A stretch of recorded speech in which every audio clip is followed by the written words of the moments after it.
세계 그 여러 나라들 가운데서 좀 이게 혼란을 주는 그런 이름들이 있는데요. 여러분들 그 아일랜드와 북아일랜드 차이를 아시나요?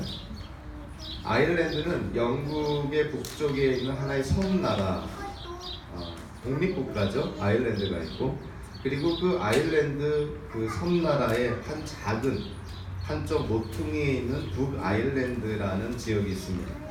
이 북아일랜드는 그 아일랜드에 속한 그 지역이 아니라 영국에 속한 그런 지역인 것이죠. 그래서 이 북아일랜드가 항상 이 분쟁의 그런 어떤 중심지가 되어 왔습니다. 그래서 북아일랜드의 카톨릭계에 아주 과격 그 무장 조직 집단이 하나 있는데 그거를 우리가 IRA라 그러는 것이죠. 그래서 이 북아일랜드 이 독립을 위해서, 즉 아일랜드와 북아일랜드가 통일을 이루어야 된다, 그런 운동을 펼치는 과정 속에 개신교와 카톨릭계 간에 상당한 분쟁, 폭력, 테러가 많이 일어났습니다. 1987년에 이 북아일랜드의 주도인 이 벨패스트에서 폭탄이 하나 터졌고요. 그래서 그 폭탄 테러 때문에 골든 윌슨이라는 사람과 그의 딸이 이 무너진 빌딩에 갇혀 있게 되고, 그리고 그 부녀 간의 마지막 시간을 통해서 결국 딸은 그 테러 때문에 죽게 되고요. 마지막에 딸이 아버지 골든 윌슨에게 남겨준 말은 이 아버지를 사랑한다라는 말을 남기고 죽게 됩니다. 근데 이 골든 윌슨이라는 사람이 그 테러에 이제 서바이브를 했죠. 생존을 하게 됐는데, 그 이후에 많은 인터뷰를 통해서 어떤 복수나 안갚음, 보복보다는 용서해야 된다는 메시지를 많이 전합니다. 딸이 남긴 그 마지막 메시지, 그 아빠를 사랑한다는 그 마지막 메시지를 그의 남은 여생 동안에 실천하기 시작한 것이죠. 그래서 복수보다는 사랑이 더 중요하다. 성경에서도 사랑이 모든 허다한 허물을 덮는다 그랬는데, 그래서 사랑을 실천하기 시작합니다. 그래서 하나님께 개인적으로 이 폭탄 테러를 주도했던 그 테러 집단들을 용서해달라는 기도를 시작하면서 실제로 이 개신교와 카톨릭계 어떤 그들의 화해를 위해서 많이 수고를 하게 됩니다. 결국 이 골든 윌슨이라는 사람은 국회의원까지 되고요. 1995년에 세상을 떠났을 때 북아일랜드 그리고 아일랜드 또 영국 모든 사람들이 이 사람의 골든 윌슨의 죽음을 습파할 정도로 이 어떤 사랑과 용서의 메시지를 강력하게 전한 사람이었습니다. 우리는 이와 같은 어떤 사건들, 실제로 일어났던 사실들을 통해서 좀 도전을 받게 되죠. 인간은 그 용서와는 거리가 먼 죄성을 갖고 있습니다. 사람이 제일 하기 어려운 것이 용서인 것이죠. 이 골든 윌슨이라는 사람, 자기 딸이 죄 없이 무고하게 테러 집단의 그 폭탄 테러에 의해서 자기가 보는 앞에서 죽었는데 어떻게 용서를 베풀 수 있었을까? 이 골든 윌슨이라는 사람은 아주 신실한 감리교 신자였습니다. 우리는 여기서 한 가지 꼭 짚고 넘어가야 될 것은, 이 골든 윌슨이라는 사람이 심성이 착하고 원래부터 남을 용서하기 좋아하는 그러한 어떤 성향이 있어서 이렇게 용서를 베풀었다기보다는, 딸의 메시지도 중요했지만 이 골든 윌슨이라는 사람이 분명하게 갖고 있는 하나의 확신이 있었던 것이죠. 예수 그리스도 안에서 우리의 죄가 다 사함받고 하나님이 우리를 용서해 주셨다는 그 가장 전제가 되는 사실을 확신을 할 때, 이런 비극적인 일 앞에서도 신앙인으로서의 자세를 지킬 수가 있는 것이죠. 그래서 용서라는 것은, 용서받지 않은 사람이 용서를 베푸는 것은 제가 보기에는 그건 거의 불가능한 일이라고 저는 생각합니다. 용서를 경험한 사람이 용서를 베풀 수가 있는 것이죠. 우리가 하나님의 용서를 받았다는, 하나님께서 우리의 죄를 용서해 주셨다는 것을 우리가 확신한다면, 살면서 우리가 용서해야 될 때 용서하고자 하는 노력도 우리가 하게 되고, 어찌 보면은 우리의 몸을 쳐서라도 억지로라도 용서를 하고자 하는 그런 어떤 행동을 우리가 하게 되는 것이죠. 그래서 오늘 이 예수님께서 용서할 줄 모르는 종, 1만 달란트 빚진 자의 비유를 통해서 우리에게 주는 메시지는 분명합니다. 너희가 하나님의 용서를 받은 자라며 너희도 이 땅을 살면서 용서해 주어야 된다는 것이죠. 특별히 오늘 비유를 통해서 용서에 대해서 우리가 세 가지 사실을 먼저 짚어봐야 되는데요. 첫째로 용서는 기독교인들에게 선택적인 것이 아니라는 것입니다. 우리는 뭐 용서할 수도 있고 용서하지 않아도 되는 것 아니냐, 용서라는 것이 옵셔널한 것이 아니냐 이렇게 생각할지 모르지만 예수님의 말씀은 그렇게 말씀하고 있지 않습니다. 용서받은 자들에게는 용서의 행위는 이거는 맨더터리라는 것이죠. 의무적이고 당연히 해야 되는 것이다. 하나님의 용서에 대한 우리의 당연한 반응은 이웃을 용서해 주는 거라는 것이죠. 실제로 예수님의 그 산상수훈 그리고 주기도문 그리고 사도 바울 서신을 통해서 보면 하나님의 뜻은 분명합니다. 주기도문에서도 우리가 우리에게 죄 지은 사람을 용서해 준 것 같이 우리의 죄를 용서하여 주시고, 바로 다음에 나오는 구절을 통해서 보니까 그러나 너희가 남을 용서해 주지 않으면 너희 아버지께서 너희 잘못을 용서해 주지 않으실 것이다. 사도 바울은 에베소서에서 너희가 그리스도 안에서 하나님이 그리스도 안에서 여러분을 용서하신 것 같이 너희도 서로 용서하라. 즉 성도는 하나님께로부터 용서를 받은 자이기 때문에 용서함이 마땅하다는 것입니다. 이거를 좀 부정적으로 더 도전적으로 제가 표현하면 우리의 삶 속에 용서의 행위가 나타나지 않는다면 우리는 하나님께 용서를 받았다는 증거가 없다는 것이죠. 정말 우리가 하나님의 용서를 받아 누리는 자라면 만에 하나라도 그 은혜에 감사해서 우리도 용서를 해야 되는 것이 아니냐. 즉 예수님의 말씀은, 사도 바울의 말씀은 우리가 이웃을 용서해야만 하나님의 용서를 받는다는 것이 아니라 하나님의 용서를 받았다면 이웃을 용서하는 것이 마땅하다는 것입니다. 그러니까 용서는 옵셔널한 게 아니라는 것이죠. 이거는 성도에 있어서 맨더터리라는 거예요. 반드시 그렇게 해야 된다는 것입니다. 두 번째로 이 용서는 하나님의 명령에 대한 순종일 뿐만이 아니라 하나님의 은혜에 대한 보답이다. 이렇게 우리가 이해를 합니다. 오늘 1만 달란트라는 이 단위가 나오는데요. 이 1만 달란트가 얼마나 큰 액수인지를 우리가 두 가지를 통해서 한번 간접적으로 추측해 볼 수가 있습니다.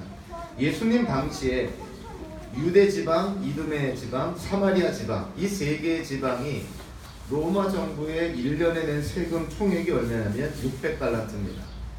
자, 그리고 갈릴리 지방과 베레아 지방, 요단 동편에 있는 베레아 지방 두 지방이 로마 정부에 낸 1년 세금이 200달란트였던 것이죠. 그러니까 팔레스타인, 가나안 전역이 1년에 로마에 낸 세금이 800달란트밖에 되지 않는 것이죠. 그렇다면 1만 달란트라는 것은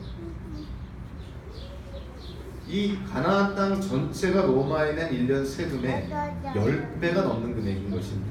그러니까 상상을 해도 굉장히 큰 액수라는 것을 깨닫게 되는 것이죠. 그리고 우리가 지금 사용하고 있는 이 세번역 성경에서는 한 달란트를 노동자의 15년 품삯이다 이렇게 표현하고 있습니다. 그래서 노동자의 15년 품삯을 그 당시에 화폐 단위로 환산하면 약 6천 데나리온 정도 되는 것이죠. 한 데나리온이 노동자의 하루의 품삯. 그래서 우리가 현대 미국 화폐 단위로 환산하면 우리가 일반적으로 평균적으로 하루에 한 100불 정도, 그냥 평균으로 우리가 쉽게 생각하면, 그렇다면 한 달란트는 약 60만 불에 해당되는 것이죠. 여기에다가 10,000달란트면 얼마일까요? 자, 우리 엔지니어링 전공하신 분들 빨리 한번 계산해 볼까요? 60만 곱하기 10,000 얼마가 될까요? 네? NBA? 자, 솔직히 NBA 있잖아. 자, 60만 불에다가 10,000을 곱하면 얼마가 될까요? 자, 진혁 문제?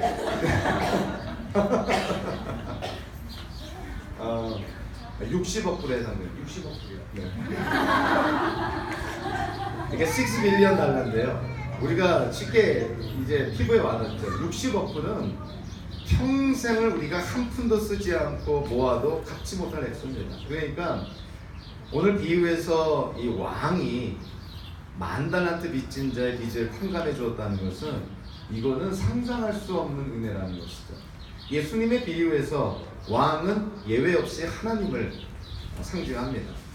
그러니까 히브리어, 아람어, 또 헬라어 이 언어적인 측면에서 보면요, 빚과 죄는 같은 단어를 사용하고 있고, 그러니까 빚진 자가 곧 죄 지은 자, 이렇게 이해가 되는 것이죠. 그래서 예수님의 비유를 우리가 좀 더 정확하게 해석을 한다면, 하나님은 10,000달란트, 즉 60억 불에 해당되는 죄를 용서해 주셨다는 거예요.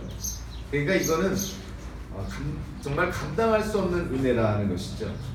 60억 불에 해당되는 빚을 탕감받은 자가 왜 자기에게 100데나리온 10,000불 정도밖에 빚지지 않은 동료의 빚을 왜 탕감해 주지 않았을까? 우리가 생각할 때는 이건 너무나 좀 정신이 이상한 사람 아닌가? 한번 저와 여러분들이, 그런 일은 없어야겠지만, 만약에 60억 불의 빚이 있다가 그거를 탕감받았다, 아무 조건 없이 채권자가 우리의 빚을 탕감해 줬다, 그게 우리라고 한번 생각해 보세요. 근데 만약에 여러분들에게 10,000불이 아니라 10만 불 빚진 자가 있다면, 우리가 정상적이라면 어떻게 대해야 될까요? 그 빚도 탕감해 주겠죠. 그리고 좀 더 마음이 좀 따뜻한 사람이라면, 그 자기에게 10만 불 빚진 자가 어찌 보면 재기할 수 있도록 물질적으로 도와줄 마음도 생기지 않겠습니까? 저는 이것이 지극히 정상적인 사람들의 태도라고 생각합니다. 근데 예수님의 비유에 나오는 이 사람, 10,000달란트 빚진 자, 이 사람은 그러면 비정상적인 것이고 정신병자였던 것인가? 예수님이 비유에서 사용하는 사람들, 비유에서 사용되는 상황들은 보편타당한 상황들이고요, 정상적인 사람들입니다. 여기에 10,000달란트 빚진 자도 정상적인 사람인 것이죠. 그렇다면 왜 이 사람이 자기에게 100데나리온 10,000불밖에 빚지지 않은 자를 용서해 주지 못했을까? 그 이유가 과연 무엇일까? 고민해 볼 필요가 있는 것이죠. 많은 성경학자들이 동의하는 것이 뭐냐면, 그 이유는 이것이 가장 클 거라고 생각을 합니다. 그것은 뭐냐면, 이 10,000달란트 빚진 자가 임금이 그 빚을 탕감해 주겠다고 말했을 때 그 임금의 약속을 믿지 못했다는 것이죠. 임금의 그 은혜의 약속을 믿지 못했기 때문에 자기에게 10,000불 정도밖에 빚지지 않은 자의 빚을 탕감해 주지 못한 거라는 것입니다. 이거는 성경적으로도 아주 일맥상통하는 해석인 것이죠. 우리가 하나님의 용서를 확신하지 못하면 우리 주변 사람들 아무리 사소한 거라도 용서하기 쉽지가 않습니다. 하나님의 용서를 우리가 먼저 확신해야 되는 것이죠. 그래서 오늘 비유에 있어서 우리가 제일 먼저 이 비유를 깨닫기 위해서, 또 우리에게 적용하기 위해서 제일 먼저 질문해야 될 것은 그것입니다. 과연 저와 여러분들이 예수 그리스도를 통해서 하나님이 우리를 용서해 주신 것을 얼마나 확신하고 있느냐는 거예요. 정말 세상 방법으로, 우리의 노력으로 갚을 수 없는 우리의 죄 문제를 예수님을 통해서 하나님이 해결해 주시고 용서해 주셨다는 이 은혜를 우리가 얼마만큼이나 확신하고 있느냐, 그 확신의 정도에 따라서 저와 여러분들의 삶의 모습이 달라질 수 있는 것이죠.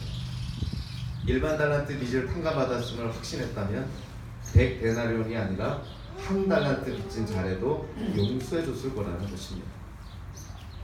세 번째로 오늘 비유를 통해서 알 수 있는 것은, 하나님의 축복은 용서를 통해서 베풀어준다는 놀라운 사실이 우리에게 있습니다. 하나님이 우리에게 축복하기를 원하시는데요, 하나님이 우리를 예정하셔서 우리를 부르시고 하나님의 자녀로 삼아주셨으니 우리를 향한 하나님의 축복이 우리에게 전해집니다. 근데 그 축복이 어떻게 전해지냐면, 예수 그리스도를 통한 하나님의 용서를 통해서 우리에게 축복이 전해진다는 거예요. 그러니까 우리가 누리는 가장 큰 하나님의 축복은 하나님의 용서를 통해서 우리에게 주어진다는 것입니다. 두 번째로 하나님의 축복이 또 전해지는 방법이 있는데, 그것은 바로 우리의 삶을 통해서인데요, 우리가 이웃을 용서할 때 하나님의 축복이 이웃에게 전해진다는 것이죠. 그러니까 용서라는 것은 하나님의 명령에 대한 순종이고, 하나님의 은혜에 대한 보답이고, 하나님의 축복의 통로라는 것입니다. 그러니까 기독교인이, 성도가 이 땅을 살아갈 때 용서의 행위를 베푼다는 것은 우리에게 참 놀라운 의미들을 주고 있다는 것이죠. 여러분들 그 악순환이라는 단어를 아마 잘 알고 있을 텐데요. 아마 경제학 용어로 제가 이해를 합니다. 악순환. 뭐 중국 무협지에서 나오는 그런 단어가 아니라 실제로 우리의 세상이 삶이 그렇습니다. 악이 악을 낳고 죄가 죄를 낳고 피가 피를 부르고 복수가 복수를 낳는 그런 어떤 악순환. 우리는 지금 이 악순환이 주도하는 세상 속에 우리가 살고 있음을 부인할 수가 없는 것이죠. 자, 그런데 악순환의 반대말이 혹시 뭔지 아세요? 악순환의 반대말. 네, 이게 잘 안 들어봐서 이게 금방 이게 입에 떠오르지 않습니다. 악순환의 반대말은 선순환이죠. 선이 선을 낳고 사랑이 사랑을 낳고 용서가 용서를 낳는 것이죠. 이 세상을 주도하는 것이 악순환의 논리라면 기독교인의 삶을 주장하는 논리는 선순환이 되어야 되는 것이죠. 하나님의 용서를 받았으면 우리가 이웃을 용서해줘야 됩니다. 하나님이 우리를 사랑하셨음을 우리가 확신한다면 우리가 이웃을 사랑해야 되는 것이죠. 우리가 하나님께로부터 친절과 또 도움과 은혜와 자비를 우리가 받았다면 우리도 이웃들에게 친절, 자비, 은혜를 베풀어야 되는 것이죠. 그것이 선순환적인 삶입니다. 기독교인들뿐만이 아니라 일반인들에게도 잘 알려진 스티븐 콥이라는 박사가 있어요. 경영학을 전공한 분으로 알고 있는데 이분은 그 책에서 이런 얘기를 합니다. 사람들은 내 것을 나눠주면 더 가난해진다는 오가리 개념을 갖고 있다는 거예요. 뭐 물질적으로 현상적으로 그렇죠. 열을 갖고 있다가 다섯을 나눠주면 사실은 적어지는 것은 사실이죠. 그거는 사실은 표면적으로만 이해하는 것입니다. 그러나 어렵고 힘들더라도 자기의 것을 남에게 나눠주면 내가 오히려 더 풍성해진다는, 더 부유해진다는 풍성의 개념이 있다는 것입니다. 세상 사람들은 내 것을 나눠주면 고갈되어 간다고 생각하지만 기독교인들은 내 것을 나눠주면 더 풍성해지는 것을 경험하고 체험하게 됩니다. 제가 미국에 와가지고 미국 사람들의 삶을 통해서 이 도전을 받고 굉장히 그 은혜가 됐던 부분 중에 하나가 뭐냐면 삶이 어려운 사람들이 자원봉사를, 발런티어를 많이 합니다. 처음에는 제가 그게 잘 이해가 안 됐어요. 자기의 시간을 만약에 돈을 번다면 좀 더 삶이 윤택해질 수 있을 텐데 왜 저렇게 가난하고 부족한 사람이 오히려 자기보다 더 어려운 사람을 저렇게 자원봉사를 할 수가 있을까? 돈 받지 않고 저렇게 도와줄 수가 있을까? 거기에는 분명한 세상이 줄 수 없는 또 하나의 그런 혜택이 있는 것이죠. 자기의 것을, 비록 그것이 보잘것없는 거라 할지라도 자기의 것을 남과 나눌 때 세상 사람들이 보지 못하는 그런 어떤 풍성함을 누리게 된다는 것입니다. 그래서 우리가 누군가와 나눈다는 것은 자기의 것을 나눌 때는 물론 현상적으로는 일시적으로는 부족해지지만 세상이 줄 수 없는 풍성함을 누리게 됩니다. 그래서 저와 여러분들이 하나님께로부터 얼마만큼이나 받아들이고 있는지는 모르겠지만 우리의 삶 속에서 나눔이 실천이 될 때 우리의 삶은 더 풍성해진다는 것. 그것이 성경의 많은 역설 가운데 하나입니다. 어떤 사람은 자기 것을 지키면 지킬수록 가난해지는 사람, 어떤 사람은 나누면 나눌수록 풍성해지는 사람이 있다. 이 전도서의 말씀입니다. 하나님의 말씀인 것이죠. 저와 여러분들이 하나님께 받은 것이 있으면 그거를 나누는 삶, 그것이 우리의 삶을 풍성하게 합니다. 자, 그래서요, 이거 오해가 되면 안 되는데 누군가가 여러분들에게 친절을 베풀려고 하면 여러분들 그 친절을 감사하게 받으시기 바랍니다. 왜냐하면 그것이 친절을 베푸는 사람이 그의 인생을 풍성함을 누릴 수 있는 어떤 기회가 되기 때문에 그런 것이죠. 그래서 누군가가 여러분들에게 사랑을 베풀려고 하거나 도움을 주려고 하거나 또는 친절을 베풀려고 하면 하나님 안에서 감사함으로 받으면 됩니다. 그것이 뭐 뇌물의 성격을 띠면 안 되겠지만 순전한 마음으로 그렇게 여러분들을 돕고자 한다면 하나님 안에서 감사함으로 받으세요. 그러면 여러분들에게 도움을 베푸는 사람은 그 행위로 말미암아 우리가 상상할 수 없는 풍성함을 누리게 된다는 것이죠. 자, 오늘의 본문을 마무리하면서요, 제가 좀 생각을 해봤습니다. 우리가 살면서 참 용서하기 힘든 사람들이 누굴까? 여기에 있는 분들은 아직 인생에 어려운 그런 고비나 고난을 많이 경험하지 못하고 또 이상한 사람들을 아직 만나보지 않아서 제 말이 조금 현실성이 없을지 모르겠지만 살면서 별의별 일을 많이 겪게 되고요, 별의별 사람들을 많이 만나게 됩니다. 자, 그래서 우리가 살면서 용서하기 참 어려운 사람, 단번에 생각나는 사람이 예수님의 말씀을 인용하면 원수인 것이죠. 원수. 뭐 어떠한 형태든 어떠한 정도든 간에 원수는 용서하기 어렵습니다. 인생을 살수록 만나게 되는 원수를 용서하기가 어려운 것이죠. 그런데 왜 예수님은 원수를 용서하라 그랬을까요? 누구를 위한 명령일까요? 이거는 우리의 원수를 위한 명령이 아니라 우리를 위한 명령입니다. 우리가 원수를 용서하지 않는다면 원수가 우리 마음의 중심에 자리 잡을 것이고 그 원수가 우리의 인생을 주도하게 됩니다. 원수의 불행은 나의 행복이 되고 원수의 행복은 나의 불행이 되니 결국 내 인생을 좌우하는 것이 누구예요? 원수가 되는 것이죠. 왜 우리의 인생을 원수의 손에 맡깁니까? 그 예수님께서 원수를 사랑하라 하는 것은 원수를 축복하고 그를 기도로 축복함으로써 그를 여러분들의 마음속에, 우리의 마음속에서 떠나보내야 된다는 것이죠. 그 원수가 우리의 인생을 주도하지 못하게 해야 된다는 것입니다. 누군가를 미워하고 증오하고 저주하는 마음이 우리 안에 가득 찰 때 과연 우리의 인생이 하나님의 그런 선하신 계획을 이루고 성취하는 데 쓰임받을 수가 있을까? 제 경험으로는 불가능합니다. 우리의 마음에 그런 쓴마음, 쓴뿌리, 원한과 저주가 없어야 된다는 것이죠. 첫 번째로 생각나는 대상, 원수를 사랑하기 어렵습니다. 그러나 하나님 안에서 우리 사랑하고 우리의 마음에서 인생에서 떠나보내야 된다는 것이죠. 두 번째로 우리가 사랑하기 어려운 대상이 있는데요, 놀랍게도 누가 생각이 났냐면 바로 우리 자신입니다. 신앙인으로서 우리가 이 땅을 살아갈 때 자기의 모습을 정직하게 바라보면 자기 자신을 용서하지 못할 때가 많이 있습니다. 어떻게 내가 이런 생각, 어떻게 내가 이러한 동기, 이러한 행동, 이러한 말, 이러한 삶을 살 수가 있을까? 자기를 알면 알수록 자기가 용서되지 못하는 경우가 많이 있는 것이죠. 그러나 우리가 분명하게 아셔야 될 것은 하나님은 용서하지 못할 죄인이 없습니다. 서로 우리가 우리 자신이 용서가 안 되더라도 하나님은 우리를 용서해 주시는 분이라는 거예요. 그래서 혹시 여기 있는 분들 가운데서 어떠한 이유, 어떠한 상황, 또 어떠한 경험을 통해서 자기 자신이 용서가 안 되더라도 하나님 안에서 용서받을 수 있음을 여러분 확신해야 됩니다. 하나님은 용서하지 못할 죄인이 없습니다.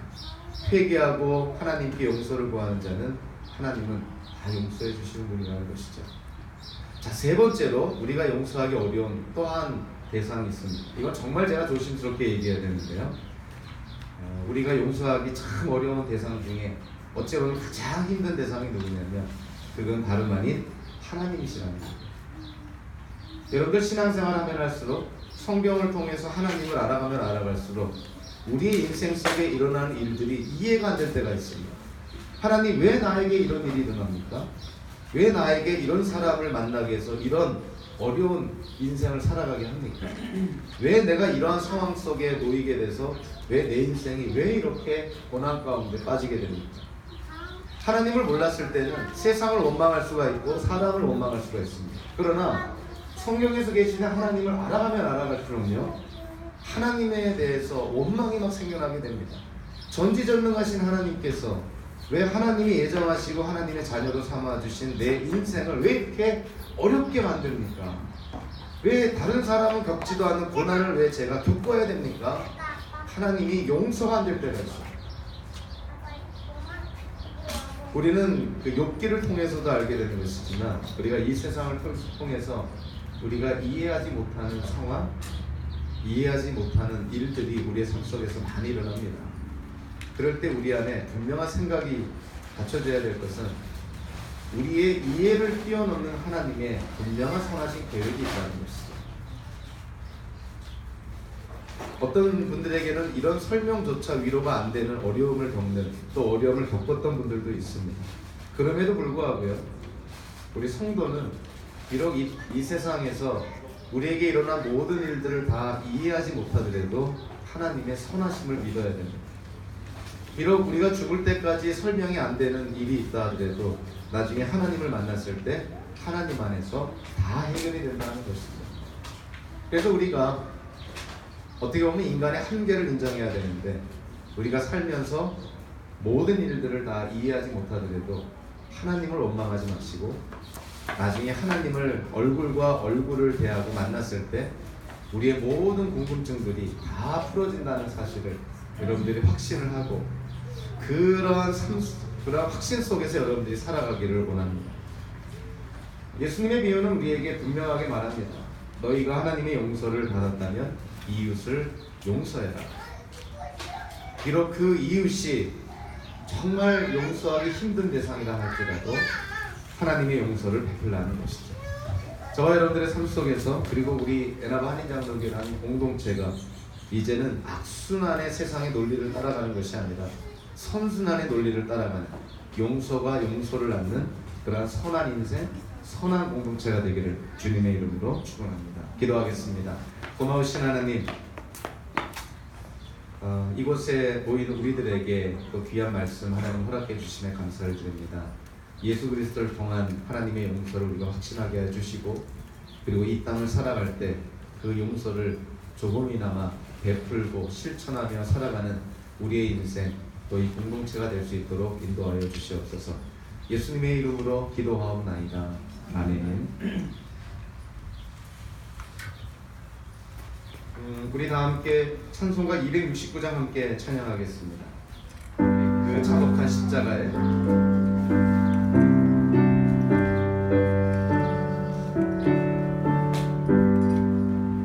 그 자복한 십자가에 주 달려 흘린 피 샘불같이 흘러서 죄 씻어주시네. 값없어도 다 나와서 내 죄를 고하면 힘든 보다 더 이도록 참